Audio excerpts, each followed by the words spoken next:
Lapu-Lapu City Mayor Junard Ahong mitata nga wa makadawat ang dakbayan og notice of disallowance gikan sa Commission on Audit kon kuwa subay kini sa kasong gipasakab patok kaniya.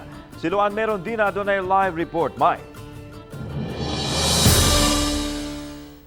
Yes, Lan, subling gitataw sa mayor nga wa pa siya makadawat og kopya sa kasong gisang-at sa Office of the Ombudsman Visayas. Sa panagtuo siya nga tumong niini mao ang pagdaot sa iyang administrasyon kay naghinangat na ang piniliay.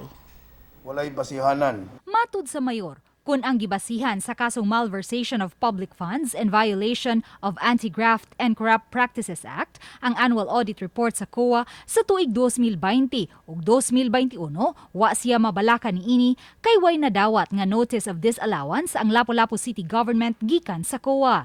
Nagtuo hinuon siya nga gitumong lang kini aron pagdaot sa iyang kandidatura. Kining tanan nilang pasangil bato kanako is politically motivated na ginitanan og ako nang atubangon og tubagon kay kung ang ilang gibasihan ang COA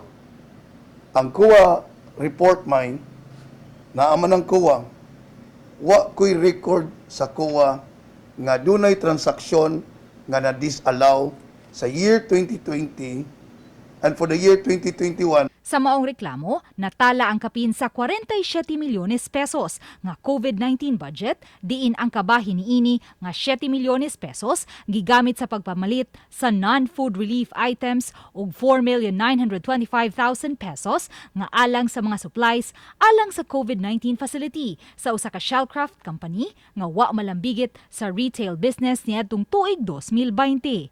Nasukip usab sa reklamo ang dugang mga napalit nga matud paghihimo sa lokal nga kagamhanan sa tuig 2021 nga moabot sa 35,975,550 pesos sa mao gihapong kompanya.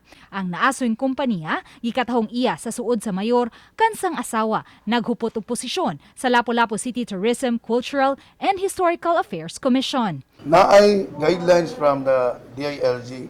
Anybody can supply, the better because gutom ang mga tao. Di po pwede nga pagutman ang atong katawhan. So, as long nga nakasulod lang yun sa proseso nato, wa ginay problema may.